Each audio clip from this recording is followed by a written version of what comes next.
తైర్భుంక్తే అక్షైర్ విషయాన్ సదా. ఏమండి మాకు ఇంద్రియాలు ఉన్నాయి, ఇంద్రియాలతో మేము పనిచేస్తూ ఉంటే మీరేమో ఆత్మ ఆత్మ ఆత్మ అంటారు. ఆ ఆత్మ ఇక్కడ కనిపించదు. కాళ్ళు కనిపిస్తున్నాయి, చేతులు కనిపిస్తున్నాయి, కళ్ళు కనిపిస్తున్నాయి, చెవులు కనిపిస్తున్నాయి, ముక్కు కనిపిస్తున్నది. మా ఇంద్రియాలన్నీ మాకు కనిపిస్తున్నాయి, ఇవన్నీ పనిచేస్తున్నాయి. నా నోరు పనిచేస్తున్నది, నా చెవులు వింటున్నాయి, నా కళ్ళు చూస్తున్నాయి. మధ్యన మీరేమో పరమాత్మ చూస్తున్నాడు, పరమాత్మ వింటున్నాడు, పరమాత్మ మాట్లాడుతున్నాడు అంటారు. వాడు ఎక్కడా కనిపించడు. ఎలాగయ్యా? హృది స్థిత సన్, హృదయంలోనే ఉన్నాడు. ఉన్నాడు మనం ఒప్పుకున్నామంటే హృదయంలోనే ఉన్నాడు. అహం నేను శబ్దాదీన్, శబ్దములు మొదలైనటువంటి విషయాన్, ఇంద్రియార్థములను భుంజే ఇతి అనుభవిస్తాను. అసలు ఇవన్నీ ఎందుకు పనిచేస్తున్నాయండి? వాడు చేయిస్తున్నాడు కాబట్టి పనిచేస్తున్నాయి. వాడు చేయించకపోతే ఇవేవి పని చేయవు నాన్న. వాడు చేయిస్తున్నాడు, ఈ పనులన్నీ వాడు చేయిస్తున్నాడు. హృదయంలో ఉన్నటువంటి వాడి నేను శబ్దాదీన్, శబ్దములు మొదలైనటువంటి విషయాన్ని, ఇంద్రియార్థములను భుంజే అనుభవిస్తాను ఇతి అని సంకల్ప్య, వాడే సంకల్పం చేసుకొని అక్షాన్ని సృష్టివా, ఈ ఇంద్రియాలని వాడే తయారు చేసి. ఏమండి, ఎప్పుడో మనకి తెలియనటువంటి కాలంలో, కాలం ఎంత అయిందిరా అంటే సూర్యాస్తమయం దగ్గర నుంచి, సూర్యోదయం దగ్గర నుంచి ఏవో రకాల్లో లెక్కలు వేసి ఓ 4 ఘడియలు అయిందండి, 3 ఘడియలు అయిందండి, 10 ఘడియలు అయిందండి, ఓ జామ అయిందండి, 2 జాములు అయ్యాయండి, ఇలా ఏదో చెప్పుకునేవాడు. మనమే వాచి తయారు చేసాం, మనమే దాంట్లో బ్యాటరీ పెట్టాం, అని పనిచేస్తున్నది. బ్యాటరీలు పెట్టక ముందర వాచీలు కీలు ఇచ్చి పని చేయించేవాడు. ఆ కీలు అయిపోయిన తర్వాత వాచీలకి బ్యాటరీలు వచ్చాయి. అంటే సిస్టమ్ మారింది. ఇవన్నీ మనమే తయారు చేసాం. అలాగే ఆ భగవంతుడు కూడా ఇంద్రియాలని తయారు చేశాడు. ఇంద్రియ అక్షాన్ని సృష్టివా, ఇంద్రియాలని సృజించి సదా ఎల్లప్పుడూ విషయాన్, ఇంద్రియ ప్రయోజనాలు అంటే వినడం, చూడడం, మాట్లాడడం, ఈ ప్రయోజనాలు తైరక్షై, ఆ ఇంద్రియాలతో భుంక్తే అనుభవించును. ఆ ఇంద్రియాలతో ఆయన అనుభవిస్తున్నాడు, ఎప్పుడూ అనుభవిస్తున్నాడు. ఆ ఇంద్రియాలతో ఆయన ఎందుకు అనుభవిస్తున్నాడు? ఆయనే వాటిని తయారు చేశాడు కాబట్టి, తయారు చేసిన వాడు ఆయనే కాబట్టి ఆయన వాటితో అనుభవిస్తున్నాడు. ఏదో ఆయుర్వేదం ఉన్న కాలంలో చెయ్యి పట్టుకొని నాడి చూసి, నాడి కొట్టుకోవటాన్ని బట్టో ఏదో, నాకు తెలియదు అనుకోండి, నేను వైద్యం నేర్చుకోలేదు, ఏదో రకంగా ఆ రోగాన్ని కనిపెట్టి వాళ్ళకి మందు ఇచ్చేవాడు. ఇప్పుడు అనేక రకాలైనటువంటి సాధన సంపత్తి వచ్చింది. దాంతో ఏం చేస్తున్నారండి? ఈ సాధన సంపత్తి రావడంతో అలా టెస్ట్ చేయించుకోరండి, ఈ టెస్ట్ చేయించుకోరండి అంటున్నారు. అది టెస్ట్ ఏది చేస్తున్నది? మిషన్ చేస్తున్నది. మనమేమో దాని ప్రకారం ఆరోగ్యానికి మందులు వాడుతున్నాం. ఈ మిషన్లు సృష్టించింది ఎవళ్ళు? మనం. వాడుతూ ఉన్నది ఎవళ్ళు? మనం. అలాగే ఇంద్రియాలను సృష్టించింది ఎవళ్ళు? పరమాత్మ. వాడుతూ ఉన్నది ఎవళ్ళు? పరమాత్మ. అందుగురించి ఈ భాగాల్ని నేను అనుభవిస్తాను అని చెప్పి అక్షాన్ని సృష్టివా, ఇంద్రియాలను సృజించి సదా ఎల్లప్పుడూ విషయాన్ భుంక్తే, విషయాన్ ఇంద్రియ ప్రయోజనాలు అంటే వినడం, చూడటం, మాట్లాడటం మొదలైనటువంటి ప్రయోజనాలన్నీ కూడా తైరక్షై, ఆ ఇంద్రియాలతోనే భుంక్తే అనుభవిస్తున్నాడు. బ్రహ్మం హృదయంలోనే ఉన్నది. అయితే హృదయంలో ఉన్న బ్రహ్మం నేను ఇంద్రియార్థాలైనటువంటి శబ్దాలని వినడం, రూపాలని చూడడం మొదలైనటువంటివి అనుభవిస్తాను అని భావించాడు. భావించేది చేశాడు, ఇంద్రియాలని సృజించాడు. ఆయనే ఇంద్రియాలని తయారు చేసి పెట్టాడు. పెట్టి ఆ ఇంద్రియాలతో ఆయనే అనుభవిస్తున్నాడు. అంటే ఇప్పుడు మనం అనేక రకాలైనటువంటి సాధన సంపత్తిని తయారు చేసి సుఖాలను అనుభవిస్తున్నాం కదండి. విసనగర పట్టుగా విసురుకునేవాళ్ళు, ఫ్యాన్లు వచ్చాయి, ఆ ఫ్యాన్ గాలి కూడా చాలదన్నాం, ఏసీలు వచ్చాయి. ఎన్నో రకాలైనటువంటి సౌకర్యాలు, టెక్నాలజీ పెరుగుతున్నది. మానవ మస్తిష్కం నుంచి కొత్త కొత్త రకాలైనటువంటి ఆవిష్కరణలు వస్తున్నాయి. ఇక్కడ మనం లోకంలోనే ఇన్ని చూస్తూ ఉంటే మనందరినీ సృజించినటువంటి పరమాత్మకి ఇంకెన్ని తెలివితే ఎట్లుంటాయండి? వాడి అనేక రకాలైనటువంటి ఏర్పాట్లు చేయగలడు. ఆయనకు ఆ తెలివితేటలు ఉంటాయి. కాబట్టి ఆయనే ఇంద్రియాలని సృజించి వాటితోనే ఎల్లప్పుడూ కూడా అనుభవిస్తున్నాడు. ప్రాణేషు హృద్యంతస్యేతే అని మనం బృహదారణ్యకంలో ఇంద్రియాల లోపల హృదయం లోపల ఆత్మ ఉన్నది అన్నాం. అయితే ఆత్మ ఇంద్రియాల్లో హృదయం లోపల ఉంటుంది. అందువలన బ్రహ్మమైనటువంటి ఆత్మ హృదయంలోనే ఉన్నది. అయితే ఆ బ్రహ్మం తన సంకల్ప మాత్రం చేత ఇంద్రియాలను సృజించింది. ఆయనకేమీ ఆ వస్తువులు అక్కర్లేదు. ఈ ఇంద్రియాలను సృజించడానికి ఆయనకి ఏ రకమైనటువంటి ఉపకరణాలు అక్కర్లేదు. ఆయన సంకల్ప మాత్రం చేత వీటన్నిటిని సృజించాడు. ఆ ఇంద్రియార్థాలతోనే అనుభవిస్తున్నాడు.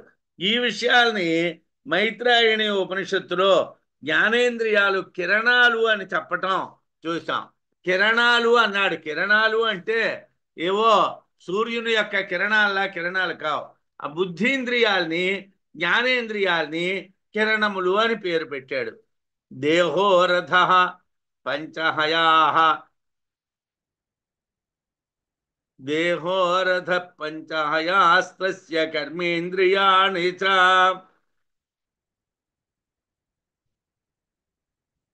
జ్ఞానేంద్రియాణి యాని స్యుః తాని బంధనరజ్జవః. దేహో రథ పంచ కర్మేంద్రియాణి తస్య హయాః జ్ఞానేంద్రియాణి యాని స్యుః తాని బంధనరజ్జవః. అంటే ఏమిటండి? దేహము శరీరము, శరీరమే రథం. సారీ, దేహమే రథం. దేహో రథ, శరీరమే రథము. తస్య ఆ రథానికి కర్మేంద్రియాని, కర్మేంద్రియాలైనటువంటి పంచహయాహి, ఐదు కూడా గుర్రాలు. కర్మేంద్రియాలు ఐదు గుర్రాలండి. కర్మేంద్రియాలు బాహ్యంగా మనకి పని చేయడం కనిపిస్తుంది. జ్ఞానేంద్రియాలు పని చేయడం అనేటువంటిది ఆంతరంగా జరుగుతుంది, బాహ్యంగా జరగదు. అందుగురించి ఏమిటన్నాము? ఈ రెండోది, కర్మేంద్రియాలు చేస్తున్నటువంటి పనుల్ని ఆ జ్ఞానేంద్రియాలు కంట్రోల్ చేస్తూ ఉంటాయి. కాబట్టి ఏమిటన్నాడు? దేహము రథము, కర్మేంద్రియముల ఐదు కూడా హయములు, గుర్రములు. యాని జ్ఞానేంద్రియాని, ఏ జ్ఞానేంద్రియాలైతే స్యుహు ఉన్నాయో తాని అవి బంధన రజ్జవః, అంటే గుర్రాల్ని అదిలించడానికి కట్టేటువంటి త్రాళ్ళు, కళ్ళాలు. రెండు అంటే గుర్రాల్ని కళ్ళాలు కట్టి ఆ కళ్ళాలు చేతితో పట్టుకొని గుర్రాలు నడుపుతూ ఉంటారు. వాడు వదిలితే పరిగెడుతూ ఉంటాయి, వాళ్ళు ఆగితే ఆగుతూ ఉంటాయి. వాడు కొద్దిగా లూజుగా ఉంచితే అలాగా నడుస్తూ ఉంటాయి. దానికి ఆ కళ్ళాల మీద ఆధారపడి ఆ గుర్రాలు పనిచేస్తాయి. ఈ జ్ఞానేంద్రియాల మీద ఆధారపడి కర్మేంద్రియాలు పనిచేస్తాయి. కాబట్టి కర్మేంద్రియాలు ఐదు కూడా గుర్రాలు, జ్ఞానేంద్రియాల ఐదు కూడా బంధన రజ్జవః, అంటే కళ్ళాలు అని చెప్పారు. శరీరాన్ని రథం అన్నారు. ఆ రథానికి కర్మేంద్రియాలు ఐదు గుర్రాలు అన్నారు. జ్ఞానేంద్రియాలు అన్నీ కూడా ఆ గుర్రాల్ని నడిపించేటువంటి కళ్ళేలు అన్నారు. అంటే శరీరం దాన్ని నడిపించేటువంటి కర్మేంద్రియాలు, ఆ కర్మేంద్రియాలను అదుపు చేసేటువంటి జ్ఞానేంద్రియాలు చెప్పబడ్డాయి. బుద్ధి ఇంద్రియాని యాని ఇమాని ఏతాని అస్య రశ్మయః కర్మేంద్రియాణ్యస్య హయాః రథ శరీరం అని మైత్రాయణి ఉపనిషత్తులో ఉన్నది. జ్ఞానేంద్రియాలు కళ్ళేలు, కర్మేంద్రియాలు గుర్రాలు, శరీరం రథము అని. శరీరాన్ని నడిపించేటువంటివి కర్మేంద్రియాలైతే వాటిని అదుపులో ఉంచేటువంటివి జ్ఞానేంద్రియాలు అని చెప్పారు. వీటిని సృష్టించి పరమాత్మ వీటి ద్వారా జగత్తులో క్రీడిస్తున్నాడు. అంటే ఆయన ఆడుకుంటున్నాడు. ఆడుకోవడం ఏమిటండి? చిన్నపిల్లడా ఆయన? ఆడుకోవడం అంటే ఆడుకోవడం కాదు, అనుభూతులు కలిగిస్తున్నాడు. మనం ఇవాళ అంతా కూడా ఇంద్రియాల మీదే ఎందుకు ఆధారపడుతున్నాం? ఏమండి, కాళ్ళు నొప్పులు వచ్చాయండి, చేతులు నొప్పులు వచ్చాయండి, కళ్ళు సరిగా కనిపించడం లేదండి, పళ్ళ నొప్పులు వచ్చాయండి, చెవులు వినిపించడం లేదండి. ఈ ఇంద్రియాల మీద ఎందుకు ఆధారపడుతున్నాం? ఇంద్రియాల మీద ఎందుకు ఆధారపడుతున్నాం అంటే ఇంద్రియాలతోనే పనులు జరుగుతున్నాయి కాబట్టి. యథార్థంగా ఆత్మ కదండి పనిచేస్తుంది అంటున్నారు. అంటే ఆత్మ ఉంటుంది సార్. మన ఇంట్లో ఉన్నటువంటి వాచి అంటే మనలాంటి మానవుడు తయారు చేసిందే. కానీ ఆ వాచి మనం చెప్తే నడవడం లేకపోవడం కాదు, అది మానవుడు తయారు చేశాడు, అక్కడ పెట్టుకున్నాడు, అది నడుస్తున్నారు. అలాగే ఆత్మ ఈ ఇంద్రియాలని తయారు చేసింది, పెట్టింది, ఇవి నడుస్తున్నాయి. 24 గంటలు ఆత్మ కనిపించదు. వాచి నేనే తయారు చేశాను కదా అని, ఏమండి ఇదిగో ఈ వాచి నేను తయారు చేశానండి, ఈ వాచి పనిచేస్తున్నదండి, ఈ వాచి పనిచేస్తున్నదండి లేదు. ఇలాంటి వస్తువులు ఎన్నో మనం తయారు చేసాం. ఆ వస్తువులన్నీ కూడా పనిచేస్తున్నాయి. ఆ వస్తువులన్నీ పనిచేస్తూ ఉంటే ఆ వస్తువులు పనిచేస్తున్నాయి అనుకుంటాం. కానీ అవి తయారు చేయడానికి కారణమైనటువంటి మానవుడి యొక్క బుద్ధిని మనకేం తెలుసు? అంటే అలాంటి వాడు ఉన్నాడు. వాషింగ్ మెషిన్ ఎవడు కనుక్కున్నాడో నాకు తెలుసా? తెలియదు. ఎయిర్ కండిషనర్లు, ఏసీలు ఎవడు కనుక్కున్నాడో నాకు తెలియదు. ఏవో చిన్నప్పుడు చదువుకునేటువంటి 4 సైన్స్ ముక్కలే నాకు తెలుసు. ఇవన్నీ తయారు చేసినటువంటిది మానవుని యొక్క బుద్ధే. కానీ రోజు మన ఇంట్లో ఏసీ వేసినప్పుడు ఇది ఫలానా ఆయన తయారు చేశాడు అనం కదా. ఏసీ పనిచేస్తున్నదా లేదా?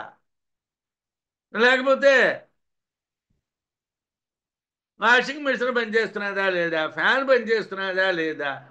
ఇంతే. ఫ్యాన్ ఎవడు తయారు చేశాడు, ఎలా తయారు చేశాడు, ఇవన్నీ తెలుసుకో ఫ్యాన్ కొన్నామా?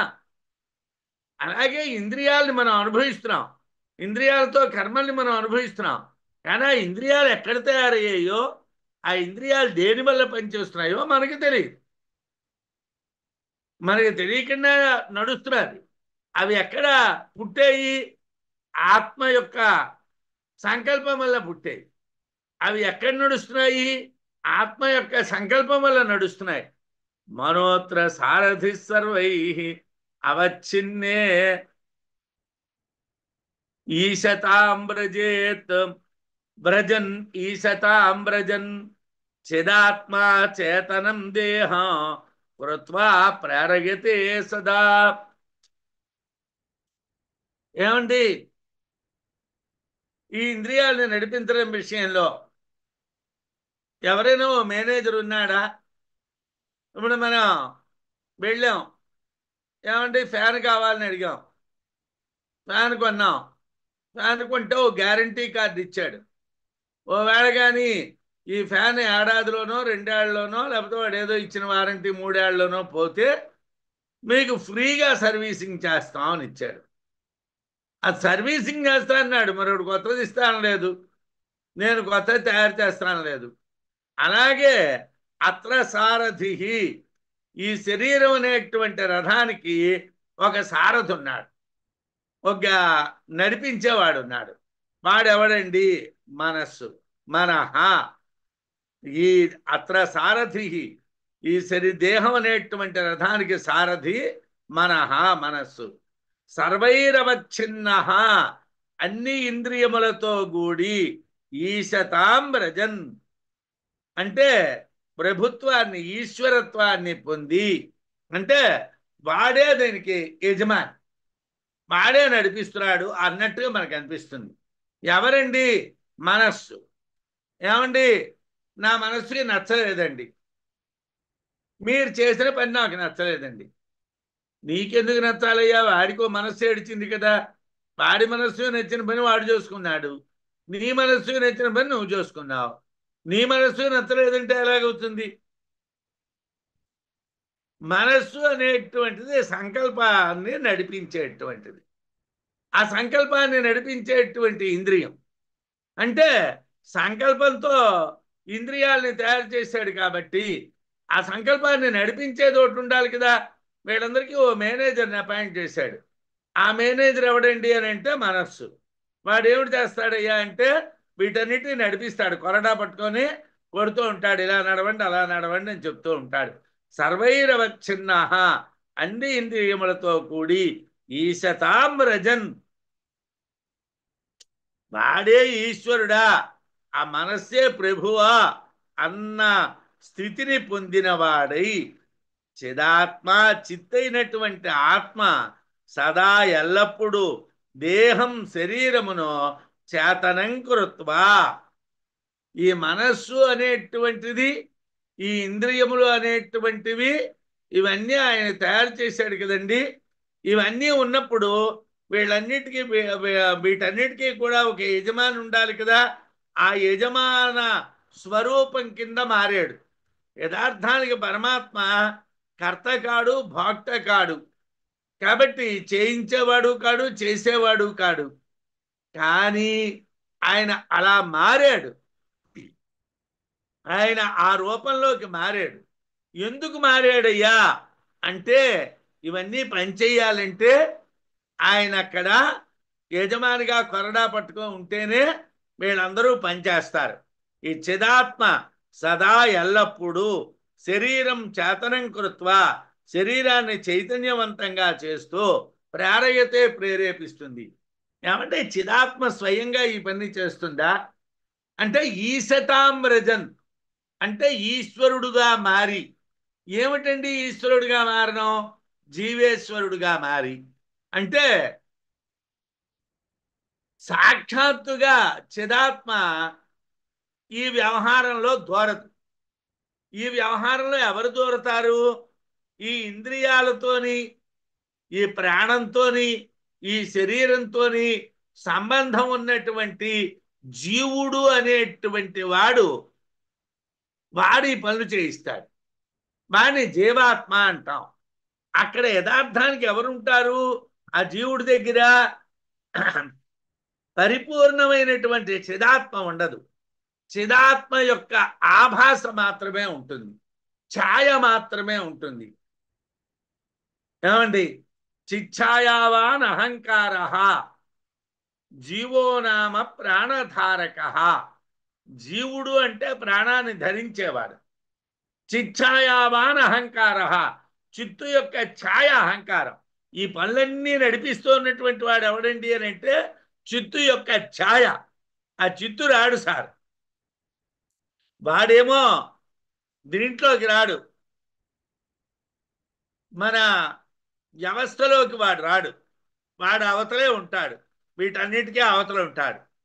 వాడు కర్త కాడు, భోక్త కాడు, వాడు సాక్షి మాత్రమే. వాడు అవతలే ఉంటాడు. ఉండి ఏం చేస్తాడు?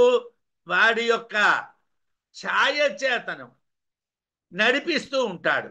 వాడి యొక్క నీడ పడుతూ ఉంటుంది కాబట్టి ఆ నీడ మాత్రం చేతనో వాడు నడిపిస్తూ ఉంటాడు ఈ వ్యవహారాన్నంతటినీ. శరీరం అనేటువంటి రథానికి మనస్సు సారథి. ఈ మనస్సే ఇంద్రియాలన్నింటితోని కూడి జీవుడిగా మారింది, ఈశ్వరత్వాన్ని పొందింది, జీవేశ్వరుడు అనేటువంటి పొజిషన్ పొందింది.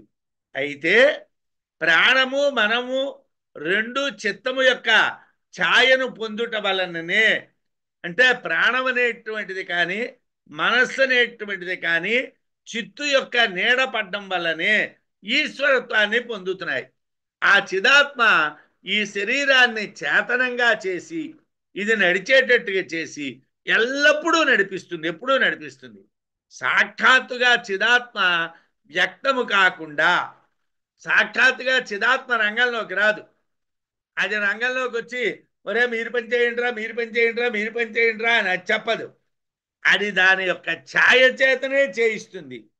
వ్యక్తము కాకుండా మన ప్రాణముల ద్వారా అభివ్యక్తమై, అంటే డైరెక్ట్గా వ్యక్తం కాదు, మనస్సు ద్వారా ప్రాణం ద్వారా అభివ్యక్తమై దేహాన్ని చైతన్యవంతంగా చెయ్యటం, నడిపించడం చేస్తుంది. మనోనియంత ప్రకృతమయో అస్య ప్రచోదనేన కల్వీరితం ప్రమతీదం పరిభ్రమతి ఇదం శరీరం చక్రమివ అని మైత్రాయణి ఉపనిషత్తు. మనస్సు సారథి, కర్మజ్ఞాన వాసనామయమైనటువంటి ప్రకృతి కొరడ. మనస్సు అంటే ఎవరు? ప్రకృతి. అది ఏమిటి ఆ ప్రకృతి? కర్మజ్ఞానములనేటువంటి వాసనలతో కూడుకున్నటువంటిది ఆ ప్రకృతి. కర్మలు జ్ఞానము అనేటువంటి వాసనలు దాంటికి అంటూ ఉంటాయి. ఆ కొరడ అదే ప్రకృతి. ఆ ప్రకృతినే అదే నడిపించేది. కొరడ అంటే కొడితే కదులుతాయి, ఆగంటే ఆగుతాయి. ఆ కొరడ పనిచేస్తూ ఉంటుందన్నమాట. ఆ చిదాత్మ ప్రేరేపిస్తే ఈ శరీరం అనేటువంటి రథం చక్రంలా తిరుగుతూ ఉంటుంది. చిదాత్మ యొక్క ఛాయ ఈశ్వరుడుగా పనిచేస్తుంది. ఇక్కడ ఈశ్వరుడు అంటే డైరెక్ట్గా చిదాత్మ కాదు, పరమాత్మ కాదు, చిదాత్మ యొక్క ఆభాస మాత్రమే ఇక్కడ పనిచేస్తుంది. తస్యాపాయే మృతో దేహ అచేతనో న ప్రవర్తతే చిదంసస్య ప్రేరకత్వం బ్రవీతి భగవాన్ స్ఫుటం. ఏమండి, చిత్తు పనిచేయదంటారు, చిత్తే అంతా చేసిందంటారు, చిత్తు యొక్క ఛాయ వల్ల నడిచిందంటారు. ఇదంతా గందరగోళంగా ఉన్నదండి. మాకు స్పష్టంగా లేదండి. డైరెక్ట్గా చిత్తేనా పనిచేయాలి, లేదా చిదాభాసకి కర్తృత్వ భోక్తృత్వాలు రావడానికి మరో కారణమైనా ఉండాలి. చిత్తు పనిచేయదంటారు, చిత్తు వల్లనే పనిచేస్తుంది అంటారు. ఎలాగండి? తస్యాపాయే మృతోదేహ. ఆ చిదాత్మ అపాయే దూరం అయితే, అపాయం అంటే దూరం, వస్తువుకి దూరం అయిపోవటాన్ని అపాయం అంటారు. అది ఆ చిదాత్మ కానీ ఈ శరీరం నుంచి బయటకు వెళ్ళిపోతే దేహ, శరీరము, మృత, మరణించింది. ఆ శరీరంలో కానీ చిదాత్మ లేడనుకోండి, ఆయన పోయాడండి అనేస్తారు. అయితే అచేతన, చైతన్యము లేనటువంటిది నప్రవర్తతే, పనిచేయదు. నప్రవర్తతే, పనిచేయదు. ఆ చిదాత్మ కాని శరీరంలో లేకపోతే ఈ శరీరం పనిచేయదు. ఇది మృతం అయిపోయింది అంటారు, చనిపోయింది అంటారు. భగవంతుడైనటువంటి శ్రీకృష్ణుడు చిదంశస్య, చిత్తు యొక్క అంశము యొక్క ప్రేరకత్వం, దేహాన్ని ప్రేరేపించేటువంటి విషయాన్ని స్ఫుటం, స్పష్టంగా బ్రవీతి చెప్పాను. ఈ విషయంలో అస్పష్టత ఉపనిషత్తుల్లో ఉన్నదేమో కానీ భగవద్గీతలో లేదయ్యా అన్నాడు. భగవద్గీతలో స్పష్టంగా కృష్ణ పరమాత్మ చిదంశే ఇవన్నిటినీ నడుపుతున్నది, చిత్తు యొక్క అంశే ఈ విషయాలన్నింటినీ నడుపుతున్నది, ఇంద్రియాలని నడుపుతున్నది అన్నటువంటి విషయాన్ని స్పష్టంగా చెప్పాడు. ఈ విషయాలు ఆయన స్పష్టంగా చెప్పాడు. చిదాత్మ దేహం నుండి తొలగిపోతే శరీరం చైతన్యం లేనటువంటిది, ఏ పని చేయలేదు, మరణం పొందింది అంటారు. చిదాత్మ కాని లోపల నుంచి బయటకు వచ్చేసాడు అనుకోండి, ఆ జీవాత్మ అన్నవాడు ఉన్నాడో? లేడు, పోయాడండి అన్నారు. ఏమైందండి? పోయాడు. ఎవరు పోయారండి? ఆ ఇంద్రియాలు ఇంద్రియాలాగే ఉన్నాయి. ఆ చిదాత్మ వెళ్ళిపోయాడండి. ఆయన వెళ్ళిపోతే వీడు పనిచేయడండి. ఆయన ఉన్నంతసేపు ఆయన యొక్క నీడ పడుతూ ఉంటేనే వీడు పని చేస్తాడండి. ఆయన నీడ కానీ పక్కకి వెళ్ళిపోయింది అనుకోండి, ఈయన వారు పనిచేయడండి, మరణం పొందినవాడండి. చిత్తు యొక్క అంశయే జీవుడు. సాక్షాత్తుగా చిత్తు జీవుడు కాదు. జీవుడు క్షేత్రజ్ఞుడు కాబట్టి, మాయతో కూడినటువంటి వాడు కాబట్టి సాక్షాత్తుగా ఆత్మ కాదు. మరేమిటండి? అంశ. ఆ చిత్తు యొక్క అంశ, దాంట్లో చిన్న కణం. ఆ చిత్తు యొక్క అంశయే దేహాన్ని నడిపిస్తున్నది అని భగవద్గీతలో స్పష్టంగా శ్రీకృష్ణ భగవానుడు చెప్పాడు. చిత్తు యొక్క అంశే శరీరాన్ని నడిపిస్తున్నది అని చెప్పాడు. మృతేచ నేదం శరీరం చేతనవతు ప్రతిష్టాపిత ప్రచోదయిత ఏషో అస్యేతి. ఆ చిత్తు కానీ దూరం అయిపోతే చనిపోయిన వాడు అంటారండి. మరణ సమయంలో శరీరం అచేతనం అయిపోతుందండి. ఈ మరణం అంటే చిత్తు తొలగిపోవటానికి కారణం కూడా ఆ పరమ పురుషుడే. వాడు వెళ్ళిపోవాలనుకున్నప్పుడు వెళ్ళిపోతాడు. అందుకోసమే మృత్యువుని మనం చెప్పలేం. ఏమండి, డాక్టర్ గారు చాలా ప్రయత్నం చేశారు. అన్ని ఇంద్రియాలని కంట్రోల్లో సరిగా పనిచేసేటట్టు చేశారు. మొత్తం సిస్టమ్ అంతా బాగా పనిచేస్తుందండి, మరేం ప్రాబ్లం లేదండి, అవుట్ ఆఫ్ డేంజర్ అండి అని చెప్పారు. సరే, మా వాడు బతికాడు. ఏదో 10-5 లక్షలు పోయినా మనిషి బతికాడు. అదే చాలని హాస్పిటల్ గుమ్మలో కూర్చో అందరూ సంతోషించారు.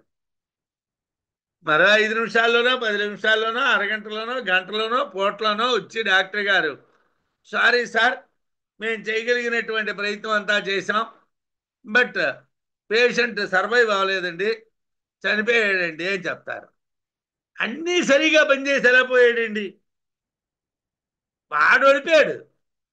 ఆ ఉండవలసిన వాడు ఓడిపోయాడు. వాడు చెప్పలేదు సార్, వాడు నేను మరో 2 రోజులు ఉంటాను, 10 రోజులు ఉంటాను, నెలాళ్ళు ఉంటాను అని ఏం చెప్పలేదు. సాధారణంగా అప్పుడప్పుడు మన హాస్పిటల్స్లో మాట వింటూ ఉంటాం, మీరు ఆపరేషన్ చేయించుకుంటే 4-5 ఏళ్ళు బతకొచ్చు, మీరు ఆపరేషన్ చేయించుకోకపోతే అర్జెంటుగా చచ్చిపోవచ్చు అంటారు.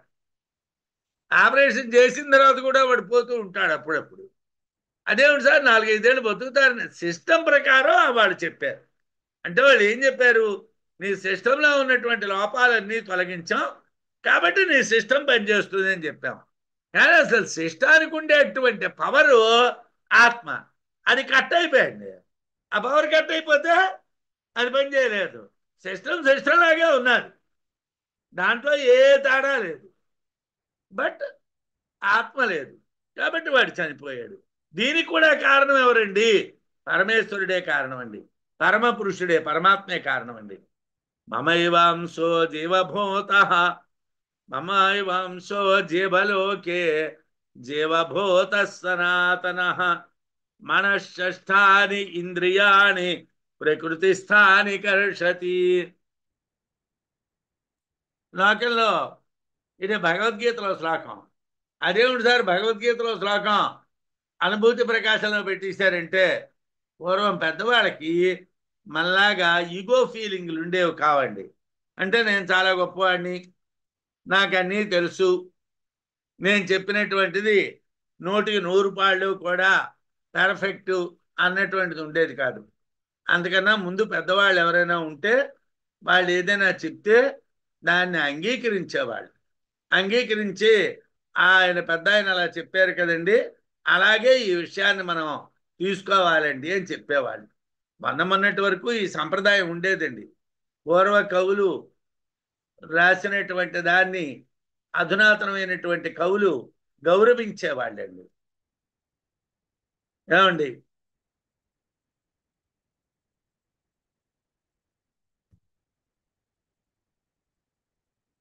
మరి ఇప్పుడు ఏమిటంటే మన ఎవరు చెప్పినటువంటి విషయం అన్నటువంటిది కూడా కోట్ చేయమండి. ఇప్పుడు ఒక గొప్ప తెలివితేటలు ఏమిటంటే, ఏ పుస్తకంలోదో చదువుతాం, ఏదో ప్రిపేర్ అవుతాం, ప్రిపేర్ అయ్యి అది చెప్తూ ఉంటాం. యాక్చువల్గా మన ప్రజ్ఞా విశేషంతో మనం చెప్పింది ఏమి ఉండదు, మనం ఎక్కడో ప్రిపేర్ అవుతాం. కానీ ఇది ఫలానా చోట ఉన్నా సార్ అన్నమాట కూడా మనం అనం. ఇది ఫలానా వాళ్ళు చెప్పారండి, నేను మీకు చెప్తున్నానండి అని కూడా అను. అంటే మన ఇంపార్టెన్స్ దెబ్బతింటుందన్నమాట. నేను పాఠం చెప్తున్నాను, ఇదంతా నా తెలివితేటలా అనుకోవాలి. దీంట్లో ఏమాత్రం విద్యారణ్యుల వారి తెలివితేటలు కానీ, మైత్రాయణి ఉపనిషత్తు యొక్క లక్షణం కానీ, భగవద్గీత కానీ ఇవన్నీ ఉన్నాయనంటే, అయితే రామసుబ్బారావు గారు ఏం చెప్పారండి? ఆయన ఏం చెప్పలేదు కదా, ఎక్కడెక్కడవో అన్నీ కూర్చొని ఆయన ఎక్కించి చదివేశాడు అంటారని చెప్పి మనం ఏం చేస్తాం? ఇవన్నీ నా తెలివితేటలే అన్నట్టుగా మాట్లాడుతూ ఉంటాం. ఈ కాలంలో ఇవాళ సాధారణంగా అంటే కొంతమంది ఉత్తములు ఉన్నారు, ఎక్కడి నుంచి రిఫరెన్స్ ఇస్తే వాళ్ళ పేరు చెప్తారు.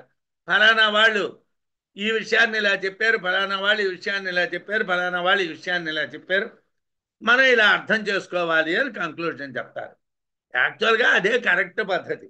అంటే నువ్వు ఆఖరికి దాన్ని ఏ విధంగా అర్థం చేసుకోవాలి అన్నది చెప్పడానికే నువ్వున్నావు తప్పిస్తే ఎవరెవరో చెప్పినటువంటి విషయాలు చెప్పకూడదని లేదు. ఒకవేళ చెప్పినప్పుడు అవి నేనే చెప్పాను అన్నటువంటి బిల్డప్ అవసరం లేదు.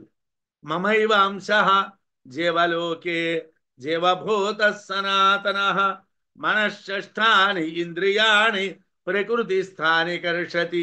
భగవద్గీతలో ఉన్నటువంటి శ్లోకాన్ని యథాతథంగా ఇచ్చారు. ఈ శ్లోకం భగవద్గీతలో ఉన్నటువంటిదే యథాతథంగా మనకి ఇక్కడ చెప్పబడుతున్నది. జీవలోకే జీవుల యొక్క లోకమునందు మమైవ అంశ నా యొక్క అంశయే అంటే బ్రహ్మము యొక్క అంశయే సనాతన ఆద్యంతరహితమైనటువంటి జీవభూత జీవునిగా ఆగుచున్నాడు. ప్రకృతి స్థాని ప్రకృతి యందున్న వాటిని అంటే కర్మ జ్ఞానముల వాసనలతో కూడినటువంటి ప్రకృతిలో ఉన్నటువంటి వాటిని మనశ్షష్టాని మనస్సు ఆరవదిగా కలిగినటువంటి ఇంద్రియాని జ్ఞానేంద్రియములు కర్షతి నడిపించుచున్నవి. యాక్చువల్గా ఈ లోకంలో ఈ జీవలోకంలో నా యొక్క అంశే జీవుడుగా ఉన్నాడు. మమైవ అంశ అంటే బ్రహ్మము యొక్క అంశే జీవుడుగా ఉన్నాడు. బ్రహ్మము జీవుడుగా లేడు. ఎందుకు? బ్రహ్మము శుద్ధుడు, జీవుడు అపరిశుద్ధుడు. జీవుడికి మాలిన్యం ఉన్నది, వాడు అనుభవిస్తున్నాడు. సాక్షికి మాలిన్యం లేదు కాబట్టి వాడు అనుభవించడం లేదు. అనుభవించనటువంటి ఆత్మ చిదాత్మ, అనుభవించేటువంటి ఆత్మ జీవాత్మ. అనుభవించేటువంటి ఆత్మ ఎవరండి అంటే వాడు సొంతంగా అనుభవించేటువంటిది అనేటువంటిది ఒకటి ఉందా? లేదండి. అక్కడ కూడా ఈ చిదాత్మల యొక్క అంశ పనిచేస్తేనే, దాని యొక్క చిన్న కిరణం వెళ్ళి అక్కడ పడితేనే ఆ పని జరుగుతుంది, లేకపోతే జరగదు. కాబట్టి ఆ జీవాత్మలో ఉన్నటువంటిది కూడా చిదాత్మ యొక్క అంశే. ఆ విషయాన్నే భగవద్గీతలో చెప్పారు. జీవలోకమునందు నా యొక్క అంశ అంటే జీవులతో కూడినటువంటి సమస్త సృష్టిని జీవలోకము అంటారు. ఆ జీవలోకంలో బ్రహ్మ యొక్క అంశయే సనాతనమైనటువంటి జీవంగా పనిచేస్తున్నారు. ఆద్యంతరహితమైనటువంటి జీవంగా పనిచేస్తున్నాడు. ఏది? బ్రహ్మ యొక్క అంశ. కర్మజ్ఞానముల వాసనలతో నిండినటువంటి ప్రకృతి ఎందున్నటువంటి జీవుల్ని జ్ఞానేంద్రియాలు 5 కూడా మనస్సుతో కలిసి 6గా మారి నడిపిస్తున్నాయి. జ్ఞానేంద్రియాలు 6, మనస్సు 1, మనశ్షష్టాని ఇంద్రియాని అన్నారు. ఈ 6 వేటి ద్వారా నడిపించబడుతున్నాయి? జీవుల్ని ఈ 6 నడిపిస్తున్నాయి. ఈ 6 జీవుల్ని ఎలా నడిపిస్తున్నాయి అంటే కర్మజ్ఞాన వాసనలు కలిగినటువంటి ప్రకృతిలో ఉన్నాయి. కర్మ వాసనలు జ్ఞాన వాసనలు కలిగినటువంటి ప్రకృతిలో ఉన్నటువంటి జీవుల్ని జ్ఞానేంద్రియ కర్మేంద్రియాలు నడిపిస్తున్నాయి. దేని వల్ల నడిపిస్తున్నాయి? అలా చిదంశ వల్లే నడిపిస్తున్నాయి. ఆ బ్రహ్మము యొక్క అంశము చేతనే నడిపిస్తున్నాయి అని చెప్పారండి. కర్మేంద్రియములు జ్ఞానేంద్రియములకు వాసనల కారణం. అవి ఎందుకు పనిచేస్తున్నాయండి అంటే వాసనల్ని బట్టి. మనకందరికీ ఓ 100 మందికో 60 మందికో 70 మందికో మనం ఉన్నాం, మన అధ్యయన భారత సభ్యులు. మనందరికీ ఏమిటి? ఏదైనా బ్రహ్మ విషయాన్ని తెలుసుకోవాలి, ఏదో బ్రహ్మజ్ఞానాన్ని సంపాదించుకోవాలి, మనం ఏదైనా కొంత పురోగతిని సాధించాలి, మనం జ్ఞానాన్ని పొందాలి అన్నటువంటిది మన వాసనలు. మరికొంతమంది ఉంటారండి, బాగా డబ్బు సంపాదించాలి, ఓ 1000 కోట్లు సంపాదించాలి, ఓ 1,00,000 కోట్లు సంపాదించాలి, ఓ 1,00,00,000 కోట్లు సంపాదించాలి, అలా సంపాదిస్తూ ఉండాలి. అది వాడి వాసన. ఆ వాసన కలిగిన వాడు ఏం చేస్తాడండి? డబ్బు ఎన్ని రకాలుగా సంపాదించవచ్చును, ఎన్ని కంపెనీలు పెట్టవచ్చును, ఎన్ని రకాలైన వ్యాపారాలు చేయవచ్చును వాడు చూసుకుంటాడు. జ్ఞానవాసన అంటే ఆత్మజ్ఞానం కోసం వాసన కలిగిన మనం ఏం చేస్తామండి? ఎవరైనా ఎక్కడైనా బ్రహ్మజ్ఞానాన్ని గురించి చెప్తారా? ఏ గ్రంథంలోనైనా బ్రహ్మజ్ఞానం కోసం దొరుకుతుందా? బ్రహ్మజ్ఞానాన్ని పొందడానికి దారి ఏదైనా దొరుకుతుందా? శ్రోతవ్యం వినడానికి, మంతవ్యం ఆలోచించడానికి, నిధిధ్యాసితవ్యం నిధిధ్యాస చేయడానికి ఏమైనా దారులు ఉన్నాయా? మనం ఆలోచిస్తాం. అంటే కర్మేంద్రియ జ్ఞానేంద్రియానికి వాసనల కారణం. పూర్వజన్మ వాసనల చేతను ఈ జన్మలో కొంతమందికి ఆత్మజ్ఞానం కావాలి, కొంతమందికి ధనము భాగములు కావాలి. వాసనల యొక్క సమూహాన్నే ప్రకృతి అంటారు. వాసనల యొక్క సమూహాన్ని ప్రకృతి అని మైత్రాయణీయ ఉపనిషత్తులోనే చెప్పారు. వాసనల యొక్క సమూహం. ఆ ప్రకృతిలో 6 విధాల ఇంద్రియాలు పనిచేస్తున్నాయి. దాంట్లో ఓ 6 పనిచేస్తున్నాయి. ఎవరండి 6? మనస్సు అనేటువంటి వాడు మేనేజరు, వాడి కింద ఓ 5గురు అసిస్టెంట్లు, జ్ఞానేంద్రియాలు అనేటువంటి అసిస్టెంట్లు 5గురు ఉన్నారు. అయితే ఇవి పనిచేయటానికి సనాతనమైనటువంటి జీవశక్తి కారణం. ఏమండి, ఈ మేనేజర్ గారు పనిచేస్తారా? చెయ్యరండి. వీడి మీద అధికారం ఉంటాడండి, వాడు చెప్పాలండి. ఇంద్రియాలు పనిచేస్తాయా? చెయ్యవండి, మేనేజర్ చెప్పాలండి. ఇంద్రియాలు పనిచేయాలంటే మేనేజర్ చెప్పాలి, మేనేజర్ పనిచేయాలి, మనస్సు చెప్పాలి, మనస్సు అనేటువంటి మేనేజర్ పనిచేయాలంటే అధికారి చెప్పాలి. ఆ అధికారి ఎవరండి? జీవశక్తి. మరి వారికి ఏమైనా ఇండివిజువాలిటీ ఉన్నదా? ఆ జీవశక్తి ఏదంటే బ్రహ్మము యొక్క అంశమే. ఆ జీవశక్తి అంటే వాడు ఏమి అటానమస్ కాడండి. వాడి ఇష్ట ప్రకారం వాడి నిర్ణయాలు తీసుకుంది వాడికి అవకాశం లేదండి. వాడు బ్రహ్మము యొక్క అంశ. చిత్తే ఆ బ్రహ్మ. ఆ చిత్తు యొక్క అంశే జీవునిగా కనిపిస్తుంది. ఆ కనిపిస్తూ ప్రకృతిలో ఇంద్రియాల ద్వారా పనిచేయించడం అనేటువంటిది చూస్తున్నారు.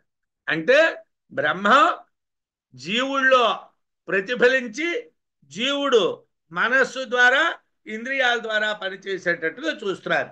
ఒరిజినల్గా అధికారి బ్రహ్మము. కాకపోతే వాడు డైరెక్ట్గా కాకుండా వాడి యొక్క అంశని ప్రవేశపెట్టి ఆ అంశం ద్వారా మనస్సుని ఇంద్రియాలని నడిపిస్తున్నాడు. అవచ్ఛిన్నశ్చిదాత్మాసో స్వతో నేచ్చతి కించన నభుంక్తే సుఖ దుఃఖే చ తస్మిన్నారోప్యతే అఖిలం.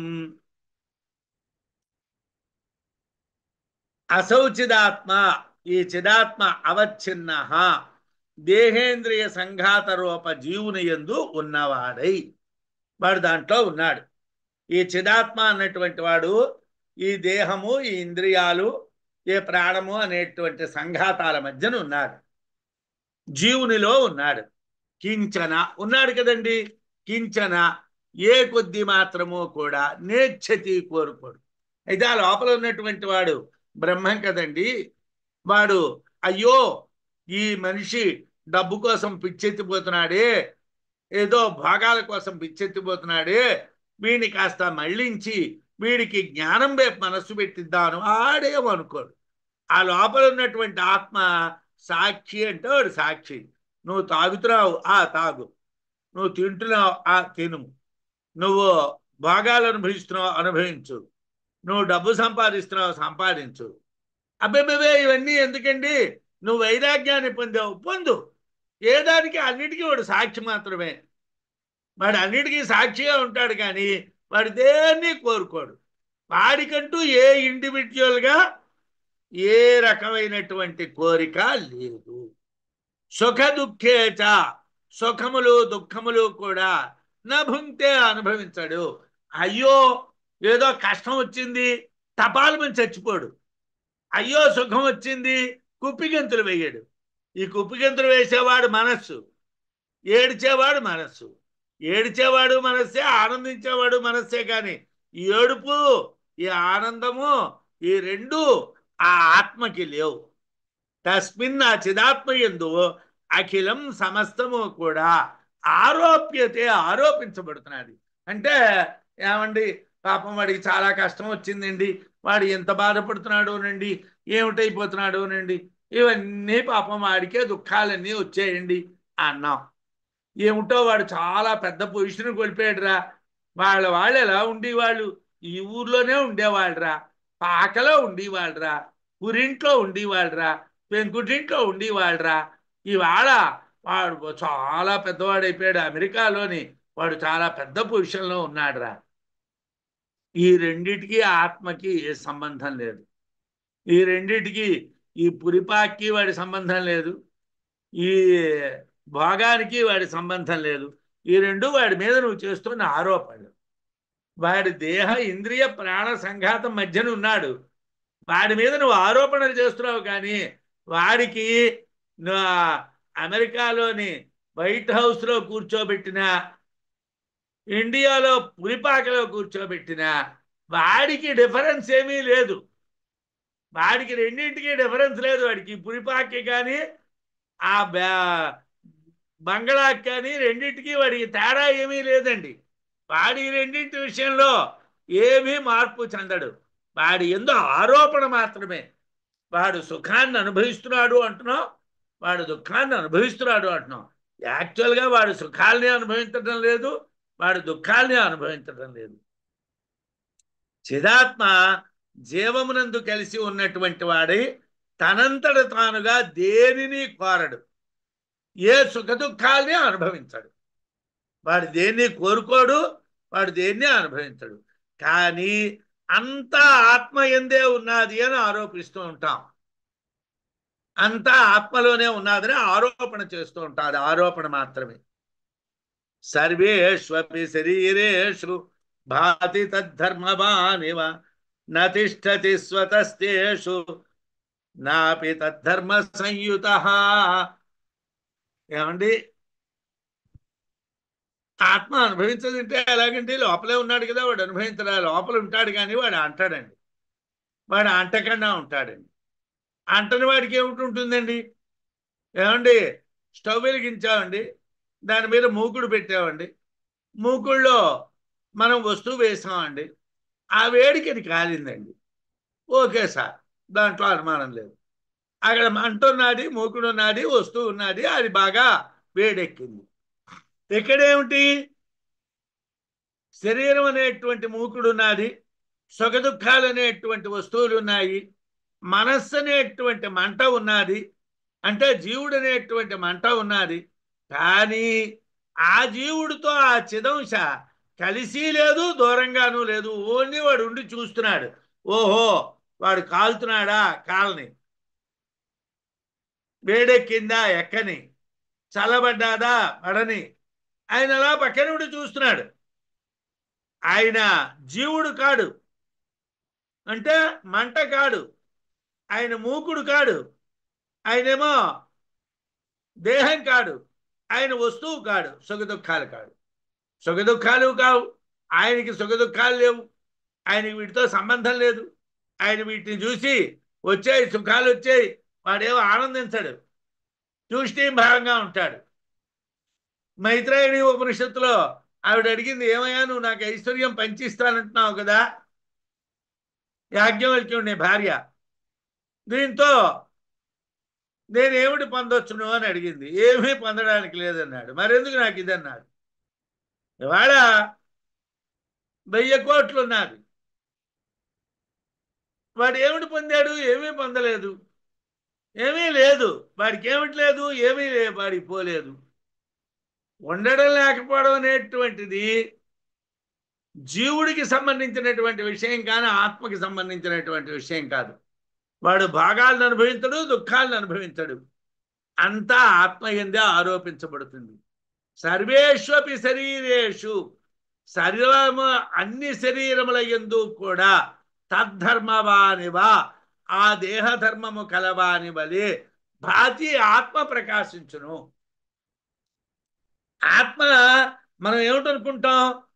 ఈ కష్టాలన్నీ పాపం వాడికే వచ్చాయిరా, వాడే కష్టాలన్నీ పాపం పడుతున్నాడు రా, ఏమి భోగాలు అనుభవిస్తున్నాడు రా, వీళ్ళ తాతగారి నాడు లేదు, వీళ్ళ ముత్తాతగారి నాడు లేదు, వీళ్ళ తండ్రి గారి నాడు లేదు, వీడు ఒక్కసారి కోట్లు కోట్లు సంపాదించేసాడు రా అంటున్నాం. ఏమిటి? తద్ధర్మవానివా, ఆ దేహ ధర్మములు కలవాని వలె సర్వేష్వపి శరీరేషు, అన్ని శరీరముల యందు కూడా భాతి ఆత్మ ప్రకాశిస్తుంది. మనం అనుకుంటూ ఉంటాం, అయినా ఆత్మకేం అంటామండి, ఆత్మజ్ఞానం కలవాడు వాడి దగ్గర 1000 కోట్ల రూపాయలున్నా వాడికి ఏం అంటదు, ఏమీ లేకపోయినా వాడికి ఏమీ అంటదు. ఆత్మజ్ఞాని అయినటువంటి వాడికి 1000 కోట్లుంటే ఆహా, ఒకవేళ ఐశ్వర్యం ఉందనుకోండి ఆహా అనుకుంటాడు, ఒకవేళ లేదనుకోండి ఆహా అనుకుంటాడు. రెండింటికి వాడు లేదు అని కించపడడు, ఉన్నది అని ఆనందించడు, రెండూ లేవు. కానీ ఏమిటి, అన్ని శరీరముల యందు ఆ శరీర ధర్మాలు కలిగినటువంటి వాటిలాగా, ఆ దేహ ధర్మాలు కలిగినటువంటి వాటిలాగా ఆత్మ ప్రకాశిస్తుంది. కానీ తేషు ఆ దేహముల యందు స్వతః చిద్రూపముగా నతిష్టతి ఉండదు. ఆత్మ చిద్రూపంగా పరిశుద్ధమైనటువంటి ఆత్మ దేహాలతో సంబంధం కలిగినటువంటిది కాదు, స్వతః తన యొక్క లక్షణాలతో దాంట్లో ఉండదు. తేషు తద్ధర్మ నాపి తద్ధర్మ సంయుత, తేషు ఆ శరీరముల యందు తద్ధర్మ సంయుత అంటే ఆ శరీర ధర్మాలతో కూడుకొని నా ఉండదు. ఆ శరీరాల్లో చిద్రూపంగా ఉండదు, ఆ శరీరాల్లో శరీర ధర్మాలతోనే ఉండదు. అది ఓ పక్కన మూల కూర్చుంటుందండి, నీ గోల నువ్వు పడరా. మరో కాలంలో పెద్దవాళ్ళు ఇంట్లో ఉండేవారు, బాగా తెలిసినటువంటి వాళ్ళు. పిల్లలు పని చేసుకుంటూ ఉంటే అలా ఓ మూల కూర్చొని రామకృష్ణ అనుకుంటూ ఉండేవాడు. ఒరే ఏమిటి చేస్తున్నావురా అని అడిగేవాడు కారు, ఎందుకు ఇది చేయలేదని అడిగేవాడు కారు, ఇలా చేయని చెప్పేవాడు కారు. ఒకవేళ నేను ఇలా చేస్తున్నానండి అని అంటే నీ ఇష్టం రా అనేవాళ్ళు. ఎందుకోసం, వాళ్ళు తూష్ణీం భావాన్ని అలవాటు చేసుకున్నారు. అందుగురించే వాళ్ళు సాధారణంగా శరీరాన్ని వదిలేసే ముందర ఒక రోజో 2 రోజులో వారం రోజులో 10 రోజుల ముందర ఒరే నేను వెళ్ళిపోతాను రా ఇంకా, మరి నేను ఉండను రా అని కొడుకుతో అనేవాళ్ళు. వాళ్ళకి ఎలా తెలిసిందండి, వాళ్ళకి ఏమైనా ఇవాళ మనకి తెలియనటువంటిది, ఇవాళ నిద్రలో చచ్చిపోతున్నారు, దారిలో చచ్చిపోతున్నారు, కూర్చో చచ్చిపోతున్నారు, నిలబడి చచ్చిపోతున్నారు, చిన్నవాళ్ళు చచ్చిపోతున్నారు, పెద్దవాళ్ళు చచ్చిపోతున్నారు. కానీ ఆ రోజుల్లో 80 ఏళ్ళు బతికేవాళ్ళు, బతికి ఆ కొడుకునో భార్యనో బంధువులనో పిలిచి ఒరే ఇంక నేను వెళ్ళిపోతున్నాను రా, మరి మీ పని మీరు చూసుకోండి రా అని అంటూ ఉండేవారు. ఈ శక్తి వాళ్ళకి ఎక్కడి నుంచి వచ్చింది, వాళ్ళ తూష్ణీం భావం వల్ల వాళ్ళకి వచ్చింది. అంటే నాకు ఈ శరీర ధర్మాలతో సంబంధం లేదు, ఈ శరీరంలో ఉన్నది నేను కాదు సాక్షి మాత్రమే అనేటువంటి జ్ఞానం వాళ్ళకి లోపల ఉన్న వాళ్ళు అందుకు తగినట్టుగా శక్తిని పొందగలిగేవాడు. నేను నేను నేను నేను నేను నేను అన్నటువంటి బంధంలో పడి ఉన్నవాడు వాడు చచ్చే రోజు వరకు నేను అనుకుంటూ ఉంటాడు, ప్రాణం కూడా నేను అనుకునే పోతుంది. మమత్వ అహంకారాలు ఉన్నటువంటి వాళ్ళకి జ్ఞానశక్తి కలగదు, మమత్వ అహంకారాలు అన్నటువంటివి ఉండవు. ఆత్మ దేహమునందు తనంతట తానుగా ప్రకాశించదు, ఆ దేహ ధర్మాల్ని కలిగి ఉండదు. అన్ని శరీరాల్లోని ఆత్మ దేహధర్మం కలిగి ఉన్నట్టుగా ప్రకాశిస్తుంది, కానీ అలా అనిపిస్తుంది, కానీ ఆత్మ తన యొక్క చిద్రూపంతో ఉండదు, అదేవిధంగా దేహధర్మాలు కలిగి కూడా ఉండదు.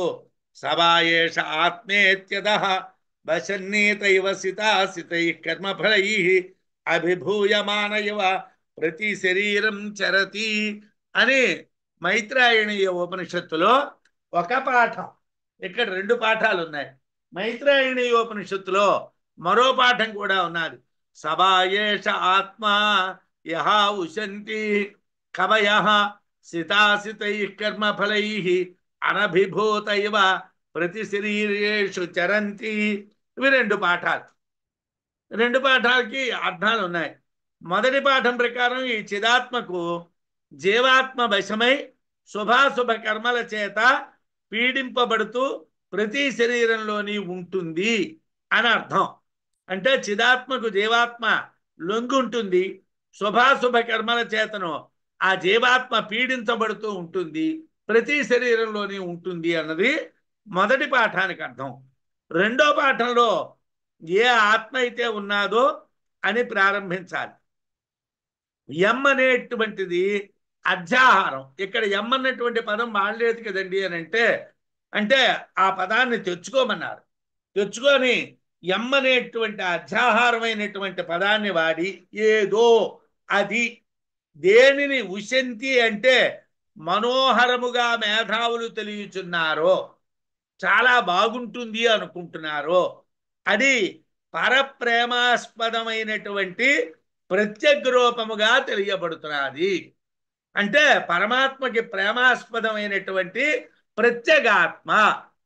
దేన్నైతే పెద్దవాళ్ళు మేధావులైనటువంటి వాళ్ళు చాలా గొప్పగా ఊహిస్తున్నారో అది ప్రత్యేగాత్మ. శరీరంలో ఉన్నటువంటి ఆత్మని ప్రత్యేగాత్మ అంటారు. ఆ ప్రత్యేగాత్మ ఇక్కడ చెప్పబడుతున్నది. సంసారి అయినటువంటి జీవాత్మ కాదు. సంసారిగా చెప్పబడుతున్న దానిని ఎలా సంసారి కాదంటారు? ఏమండి, ఇక్కడ అది అన్ని కర్మల్ని అనుభవిస్తున్నది అని జీవుడి కోసం అంటూ ఉంటే మీరు అది సంసారి కాదు అని ఎలా అంటారండి? ఇక్కడ సంసారిని చెప్పలేదు, ప్రత్యేగాత్మని చెప్పారు అని ఎలా అంటారండి? అంటే సిత అసిత అనేటువంటి చోట సిత అంటే తేజోమయ రూపము. తేజోమయ రూపము లేకపోతే చైతన్య స్థితి ఉండదు. సిత అనేటువంటి పదానికి తేజోమయ రూపము అని అర్థం. అసిత అనేటువంటి పదం చేత దుఃఖాలతో మాలిన్యాలతో కలిగి ఉండేటువంటిది. జీవుడు దుఃఖాలు మాలిన్యాలు కలవాడు. సాక్షి తేజోమయమైనటువంటి రూపం. అందువలన సుఖ దుఃఖాలతో కూడినటువంటి కర్మఫలాలతో అనభిభూత అంటనటువంటిది. అంటే కర్మఫలాలు దానికి అంటావు. ఇక్కడ ఇవ అనేటువంటి పదం ఖచ్చితంగా సుఖ దుఃఖాలు అంటవు అన్నటువంటి అర్థాన్ని చెప్తుంది. అయితే ప్రతి అనేటువంటి పదాన్ని వ్యవహరించబడేటువంటి వ్యాపారంగా చెప్తారు. అందువల్ల కర్మఫలాలు అంటకుండా అన్ని శరీరములందు చరిస్తుంది, తిరుగుతుంది అని అర్థం. అందువల్ల ఆత్మ స్వరూపము చేత సంసారి కాదు. ఆత్మ స్వరూపం చేత సంసారి కాదు. కానీ ఉపాధిలో ఉండటం వలన సంసరణం చేస్తూ ఉన్నట్టుగా అనిపిస్తుంది, సంసారం కలిగినట్టుగా అనిపిస్తుంది. ఆత్మ సంసారి కాదు. అందువలన విద్యారణ్యులు కూడా శరీర ధర్మమైనటువంటి సంసరణం ఉన్నట్టు కనిపిస్తుంది, కానీ సంసారి కాదు. ఆ ధర్మాలు దానికి ఉండవు. ఆత్మ చిద్రూపంగా లేదు. ఉపాధిని ఆశ్రయించి చిత్తు యొక్క ప్రతిబింబం వల్లనే మాత్రమే ఉన్నది అని మనకి శ్లోకంలో చెప్పారు. జ్ఞానేంద్రియై నదృశ్యోయం గ్రాహ్య కర్మేంద్రియైర్న చ స్వరూప సూక్ష్మ్యాదవ్యక్త వేదాంతైరేవ బుధ్యతే. ఏమండి, ఇంత మమ్మల్ని చిత కొడుతున్నారండి, మమ్మల్ని ఇబ్బంది పెడుతున్నారండి, ఏమైనా ఇది అర్థమవుతుందంటారా?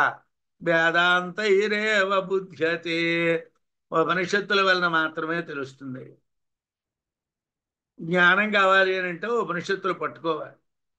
ఉపనిషత్తులు పట్టుకుంటే అంటే మన అధ్యయన భారతిలో అన్ని ఉపనిషత్తులు చదువుతున్నారు, చాలా లోతుగా చదువుతున్నారు.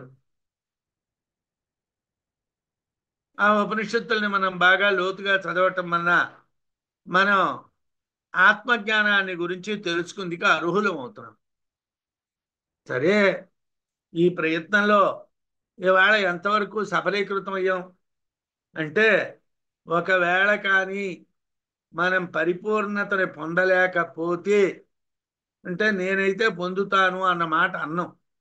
ఎందుకంటే పరిపూర్ణత అనేటువంటిది మన చేతుల్లో లేదు.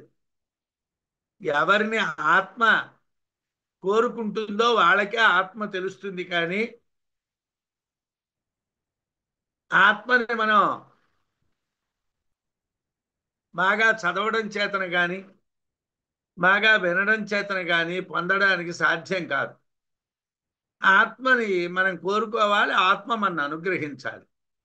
అది ఎప్పుడు అనుగ్రహిస్తుందో అనుగ్రహించదు అన్నటువంటి విషయాన్ని చెప్పలేం. కాబట్టి ఒకవేళ మనం ప్రయత్నం చేద్దాం, మనం చేస్తున్నాం. చాలా ఉపనిషత్తులుగానే చదువుతున్నారు. ఈశోపనిషత్ చదివారు, కేనోపనిషత్ చదివారు, కఠోపనిషత్ చదివారు, ముండకోపనిషత్ చదివారు, ప్రశ్నోపనిషత్ చదివారు, ఐత్రేయోపనిషత్ చదివారు, మాండూక్యోపనిషత్ చదువుతున్నారు, చాందోగ్యం చదువుతున్నారు.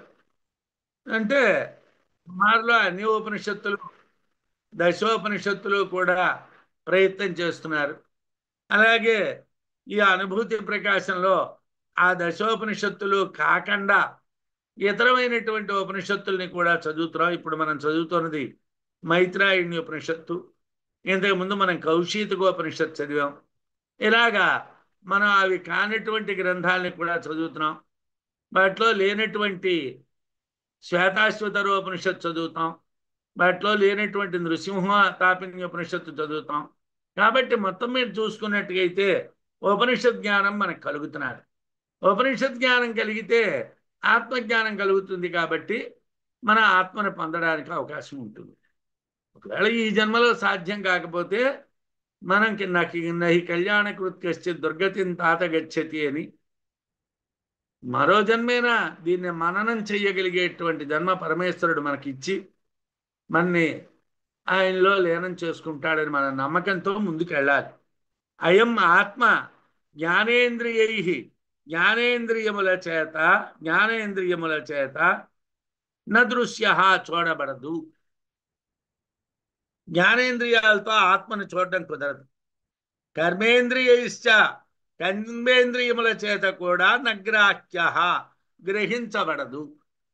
జ్ఞానేంద్రియాల చేతను చూడబడదు, కర్మేంద్రియాల చేతను గ్రహించబడదు. స్వరూప సౌక్ష్మ్యాత్, సూక్ష్మమైనటువంటి రూపం కలది అవటం వలన అవ్యక్త, తెలియబడేటువంటిది కాదు. అది అణోరణీయాన్ కాబట్టి, అంటే అణువు కన్నా అణువైనటువంటిది కాబట్టి అది మనం తెలియడం మన వశం కాదు. మరి ఎలాగండి, ఎందుకండి గోలంతా?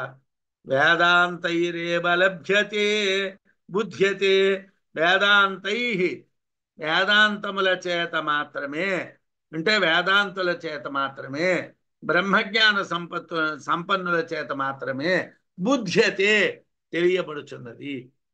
బ్రహ్మజ్ఞానాన్ని గురించి ఎవరైతే ఉపనిషత్తుల సాధన చేస్తారో ఉపనిషత్తుల యొక్క అర్థాన్ని సాధన చేస్తారు. మనకి దాంట్లో రాశారు ఏమంటే, నాకు శబ్దరాశి, ఉపనిషత్తులు అనేటువంటివి మొత్తం గ్రంథాలన్నీ చదవడం కాదండి, మరేమిటండి అంటే అర్థగ్రహణం అన్నటువంటిది కావాలి. లోతుగా ఉపనిషత్తుల యొక్క అర్థాన్ని గ్రహించాలి. దానికి మనం ఎంత వీలైతే అంత ఎక్కువ ప్రయత్నం చేయాలి. అది వేదాంతుల చేత మాత్రమే ఆత్మ తెలియబడుతున్నది. ఆత్మ జ్ఞానేంద్రియాల చేత తెలియబడదు, కర్మేంద్రియాల చేత గ్రహించబడదు.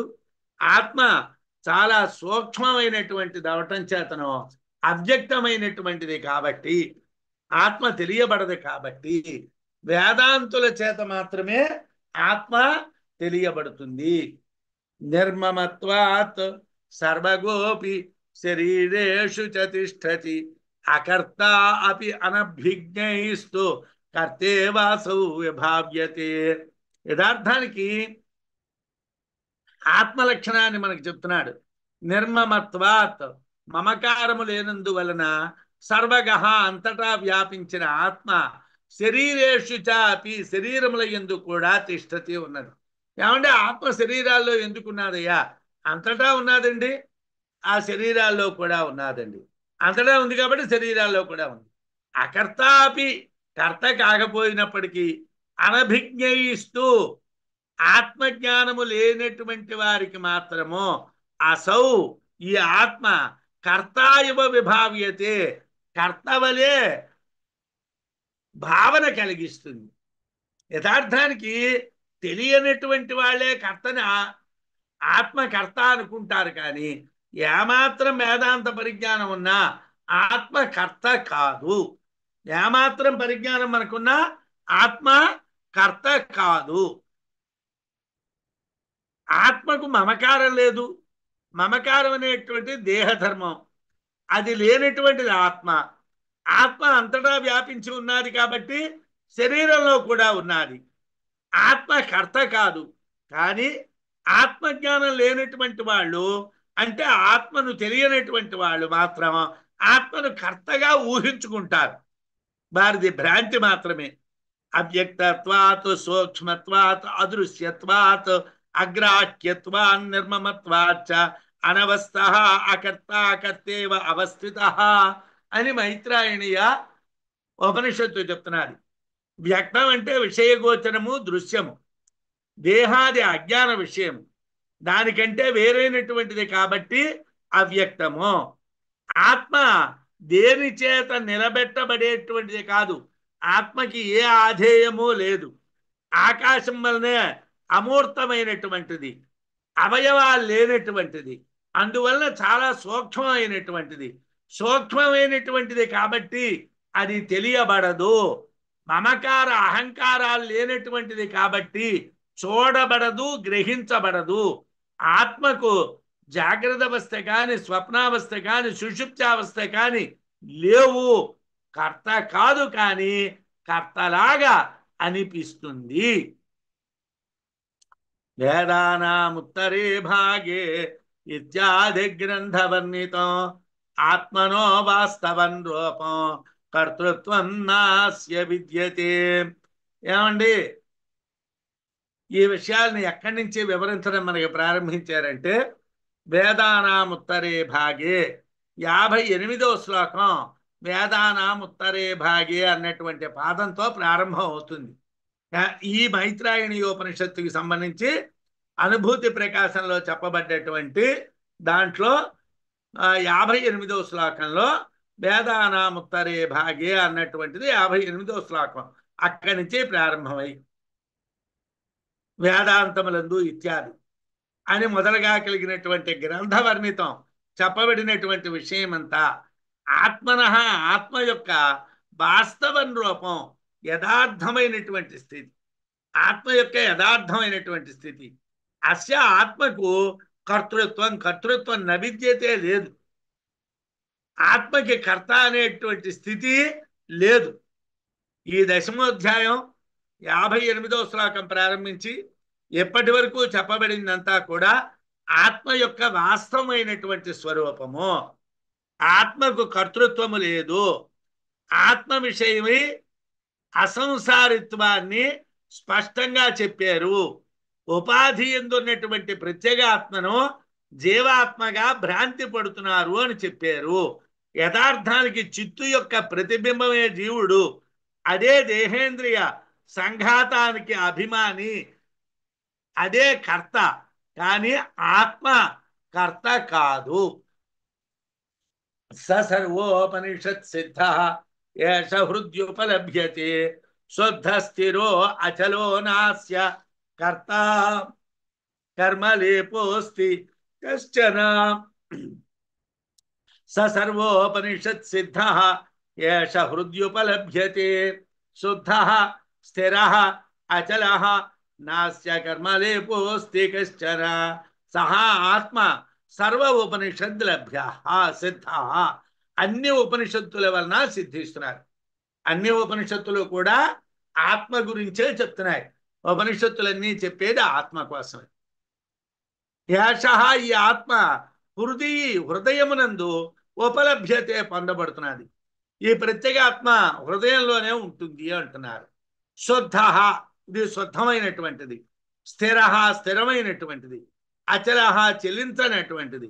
అస్య, ఈ ఆత్మకు కశ్చన, ఎంత మాత్రము కూడా, కొద్దిగా కూడా కర్మలేప, కర్మ అంటడం అనేటువంటిది నాస్తి, ఉండదు. ఏమండి, అయోధ్య వెళ్తే మోక్షం వస్తుందండి, కాశీ వెళ్తే మోక్షం వస్తుందండి, బదరీ వెళ్తే మోక్షం వస్తుందండి, రామేశ్వరం వెళ్తే మోక్షం వస్తుందండి, పురాణాల్లో చెప్పారండి. ఏమండి, అక్కడ రామాయణం పారాయణ చేస్తే మంచిదండి, ఇక్కడ భాగవతం పారాయణ చేస్తే మంచిదండి, వాళ్ళు అక్కడ వేదం పారాయణ చేస్తే మంచిదండి, ఇవన్నీ చెప్పారండి. ఆత్మ ఎక్కడున్నది? అన్ని ఉపనిషత్తుల ద్వారా కూడా మనకి తెలుస్తూ ఉన్నటువంటిది ఆత్మ నీలోనే ఉన్నది. నీలో ఉన్నటువంటి ఆత్మ అయోధ్యలో ఎలా వస్తుంది?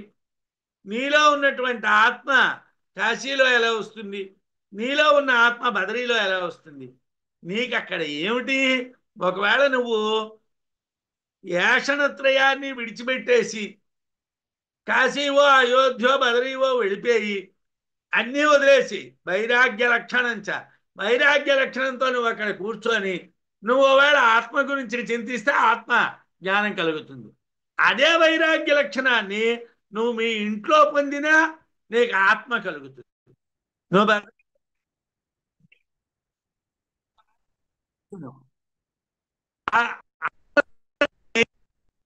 బదరి వెళ్ళక్కర్లేదు, వైరాగ్యం కావాలి. వైరాగ్యాన్ని మీ ఇంట్లో నువ్వు వైరాగ్యాన్ని కలిగి ఉన్నా నువ్వు మోక్షాన్ని పొందుతావు. నువ్వు బదరీ వెళ్ళి సెల్ ఫోన్ పట్టుకొని ఎవరే ఏమిటి చేస్తున్నావురా, ఏమిటి చేస్తున్నావురా, ఏమిటి చేస్తున్నావురా అని కొడుకునో కూతురునో అల్లుడినో అడుగుతున్నావు అనుకో, నీకు అక్కడ మోక్షం రాదు. ఎందుకోసం? నీకు వైరాగ్యం కావాలి కానీ క్షేత్రం కాదు కావలసింది. నీకు క్షేత్రం కాదు, వైరాగ్యం కావాలి. ఆత్మ అన్ని ఉపనిషత్తుల చేత తెలియబడుతున్నది. మన హృదయంలోనే ఉంటుంది అని వేదాంత సిద్ధాంతం. ఆత్మ శుద్ధమైనటువంటిది, స్థిరమైనటువంటిది, చలనం లేనటువంటిది. దీనికి కొద్దిగా కూడా కర్మ సంబంధం లేదు. ఏమంటే భాగవతం పారాయణ చేస్తేనే ఆత్మ జ్ఞానం కలుగుతుంది. ఏమండి రామాయణం పారాయణ చేస్తేనే ఆత్మజ్ఞానం కలుగుతుంది. ఏమండి వాజపేయం చేస్తేనే జ్ఞానం కలుగుతుంది. ఏమంటే అశ్వమేధం చేస్తేనే ఆత్మజ్ఞానం కలుగుతుంది అని ఎక్కడా చెప్పలేదు. కర్మ లేపం లేదు, కర్మ కించిత్తు కూడా అంటదు. అవ్యగ్రహ నిస్పృహస్తూష్ణీం ఉదాసీన ఇవ స్థితః స్వస్థో విక్షేపరాహిత్యాద్ ఇత్యాత్మానం ప్రపశ్యత. ఆత్మను ఎలా చూడాలండి?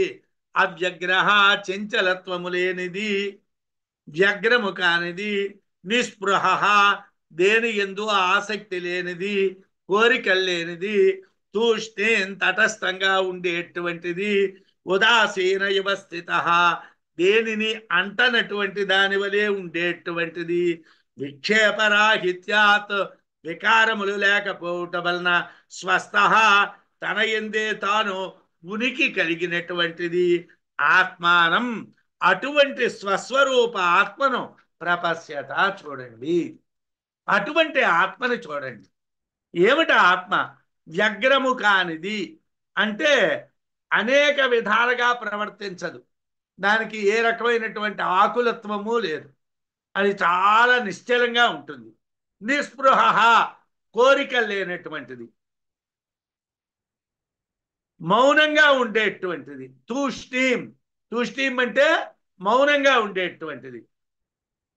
అలాగే ఓరక ఉదాసీన అంటే శత్రుత్వం లేదు, మిత్రత్వం లేదు, ఓరక ఉంటుంది. ఆవరణ విక్షేప దోషాలు లేవు. ఎక్కడున్నది ఆత్మ? నీలోనే ఉన్నది. అటువంటి ఆత్మ నీలోనే చూడు. నువ్వు ఆత్మను చూడాలంటే కావలసింది ఈ లక్షణాలన్నీ వికార లక్షణాలు, అంటే ఆవరణ విక్షేప దోషాలు. ఈ ఆవరణ విక్షేప దోషాలను వదిలేసి వైరాగ్యాన్ని సంపాదించుకుంటే నీ ఇంట్లో నీ భార్యాపిల్లల మధ్య నుండి కూడా నువ్వు బ్రహ్మమే. యాజ్ఞవల్కుడు భార్యాపిల్లల మధ్య నుండే బ్రహ్మం. ఆయన కురుక్షేత్రంలో బ్రహ్మం కాడు, ఆయనేమో నైమిసారణ్యంలో బ్రహ్మం కాడు. ఆయన ఎక్కడున్నాడు? మైత్రేయి, కాత్యాయని అనేటువంటి ఇద్దరు భార్యలు శిష్యులతో ఆయన యొక్క ఆశ్రమంలోనే ఉంటూ ఆయన బ్రహ్మజ్ఞాని. ఎలా అయ్యాడు ఆయన బ్రహ్మజ్ఞాని? ఎక్కడున్నప్పటికీ నువ్వు ఆత్మని చూస్తే నువ్వు బ్రహ్మజ్ఞాని. నువ్వు ఉన్నటువంటి ప్రదేశం కాదు, నువ్వు చూసేటువంటిది. అంటే ఆత్మని ఆవరణ విక్షేప దోషాలు లేనటువంటి ఆత్మని దర్శించాలి. సబాయేష శుద్ధ స్థిర అచలశ్చ అలేపశ్చ వ్యగ్రహ నిస్పృహ ప్రేక్షవదవస్థిత స్వస్య చరితభుక్ గుణమయేన పటేన ఆత్మానం అంతర్ధాయ అవస్థిత ఇవ అవస్థిత అని మైత్రాయణి ఉపనిషత్తు.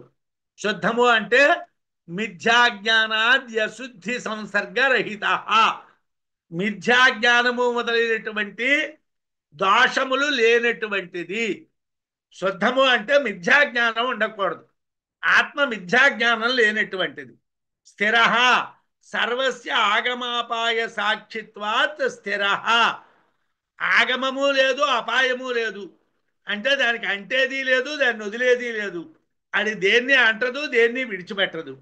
అచల వ్యాపకత్వాత్ స్వతః క్రియాశూన్య, అది అచలం అంటే దానికేం పనులు ఉండవు, అది ఎటు కదలదు మెదలదు, అది అంతటా వ్యాపించి ఉంటుంది. అలేప ధర్మాధర్మ తత్ఫల లేపన అనర్హ, ధర్మము వలన కానీ అధర్మము వలన కానీ కలిగేటువంటి ఫలితాలు అంటనటువంటిది. మిథ్యాజ్ఞానాది దోషాలు అంటనటువంటి వాడు, ఆగమాపాయములు లేనటువంటి వాడు, అంతటా వ్యాపించి ఉండి ఏ పని యందు ప్రవర్తించనటువంటి వాడు, ధర్మాధర్మములు అంటనటువంటి వాడు, కర్త కానటువంటి వాడు, తొట్టుపాటు లేనటువంటి వాడు, పరిపూర్ణమైనటువంటి పరమానంద రూపం కాబట్టి నిస్పృహంగా ఉండేటువంటి వాడు. అందువలననే ప్రేక్షకుల్లాగా, చూడ్డానికి వచ్చినటువంటి వాడిలాగా ఉదాసీనంగా ఉండేవాడు, తన స్వరూపమునందు తాను ఉండేటువంటి వాడు, ఇతర ఆధారాల మీద ఆధారపడనటువంటి వాడు. ఈ విధమైనటువంటి ఆత్మ గుణమయమైనటువంటి ఆవరణము చేత కర్మ ఫలభోక్త వలె సంసారి వలె కనిపిస్తాడు. గుణమయమైనటువంటి ఆవరణం ఒక పటం చేత కప్పబడ్డం చేతను ఈ ఆత్మ మీద